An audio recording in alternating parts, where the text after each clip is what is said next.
कहा जाता है कि गंगा दशहरा के दिन माँ गंगा धरती पर आई थी और इसके लिए राजा भागीरथ ने कठोर तपस्या की थी। यही वजह है कि देश भर में लोग गंगा दशहरा के दिन प्याऊ लगवाते हैं। प्याऊ लगवाना, ताल तलैया या कुएं खुदवाना शुरू से ही धर्मार्थ का काम माना गया है। आपने किसी को कहते हुए ज़रूर सुना होगा कि फलाने के यहाँ गए तो सूखा पानी पिला दिया। बहुत पुरानी बात नहीं, जब बड़े बुजुर्ग किसी रिश्तेदार या परिचित के यहाँ हुई खातिरदारी का वर्णन इन्हीं शब्दों से करते थे। आप सोच रहे होंगे कि भला सबको भिगाने वाला पानी खुद कैसे सूखा हो सकता है। दरअसल गांव में किसी को पानी बिना कुछ मीठा परोस देना अशिष्टता मानी जाती थी। कोई मेहमान हो या फिर राह चलता मुसाफिर, उसे पानी पीने के साथ कुछ न कुछ खाने को भी दिया जाता था, भले ही वह गुड़ की ही एक डली क्यों न हो।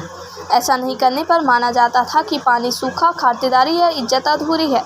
कुछ दशक पहले की बात है। बस, ट्रेन या किसी भी गाड़ी से सफ़र कर रहे लोग थैली नुमा चीज़ को खिड़की से लटका देते थे। कोई भी राहगीर प्यास लगने पर उस थैली से पानी मांग कर पी लेता। मोटे कपड़े की बनी इस थैली को छगाल कहते थे। बोतलबंद पानी का कारोबार शुरू होने से पहले लोग इसी थैली में पानी को बाहर रख देते थे और निकालते थे। कई जगह यह छगाल जानवरों के चमड़े से भी बनाई जाती थी। इसके भीतर का पानी नेचुरली ठंडा बना रहता है। बाहर जितनी ज़्यादा गर्मी होती, छगाल के अंदर का पानी उतना ही ज़्यादा ठंडा हो जाता। अपने देश में एक वक्त था जब पानी की खरीद बिक्री पाप समझी जाती थी। उस दौर में देश में पानी पीने और पिलाने की कई अनोखी परंपराएं थीं। बोतल कल्चर और पानी की खरीद फरोख्त शुरू होने से पहले प्याऊ संस्कृत में पानी पिलाने के अपने तरीके थे।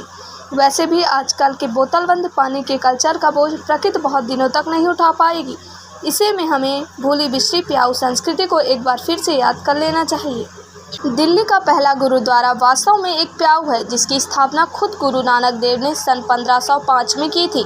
जब वह पहली बार दिल्ली पधारे थे, उन्होंने देखा कि यहाँ लोगों को पीने के लिए साफ पानी नहीं मिलता है और ज़मीन से भी खारा पानी निकलता है।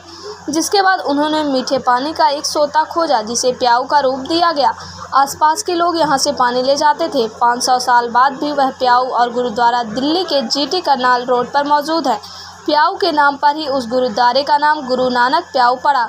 यह प्याऊ आज भी आसपास के लोगों की प्यास बुझाता है। इसी तरह का एक प्याऊ बंगला साहिब गुरुद्वारे में भी है। दिल्ली के भिश्तियों का इतिहास भी कम रोचक नहीं है। सैकड़ों सालों तक चांदनी चौक और मीना बाजार की दुकानों और सुराहियों को भरने वाले भिश्ती मुगलों के साथ भारत आए और पूरे देश में फैल गए। बताया जाता है कि ये मुगल सेना के साथ चलते और युद्ध में सैनिकों को पानी पिलाते। बाद में अंग्रेज़ों ने भी इनकी नौकरी बहाल रखी। आज़ादी के बाद भी पुरानी दिल्ली इलाके में दिल्ली नगर निगम भिश्ती नियुक्त करता था।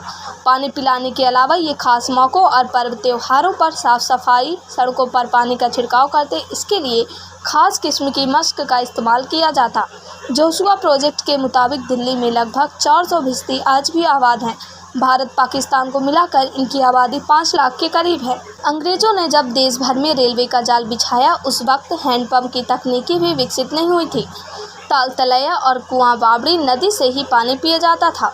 सड़क मार्ग से चलने वाले लोग के लिए कहीं रुककर इसमें किसी जगह पानी पी लेना आसान था, लेकिन लंबी दूरी की रेल यात्रा में रुककर पानी पीना संभव नहीं था। ऐसे में अंग्रेज़ों ने शुरुआती दौर में ही रेलवे में वाटरमैन रखने का कार्य शुरू किया। इनका काम लंबे सफ़र के दौरान वक्त वक्त पर हर सीट पर जाकर लोगों को पानी पिलाना था। आम लोगों में यह वाटरमैन आगे चलकर पानी पांडे के नाम से मशहूर हुए। अंग्रेज़ों के जाने के बाद जब जगजीवन राम देश के रेल मंत्री बने, तो छुआछूत की कुप्रथा मिटाने के लिए उन्होंने बड़े पैमाने पर दलित पांडे नियुक्त किए।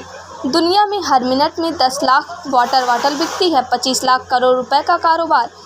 मश्क, भिश्ती, धर्मार्थ, प्याऊ और पानी पांडे अब गुजरे ज़माने की बात है। नया चलन बोतलबंद पानी का है।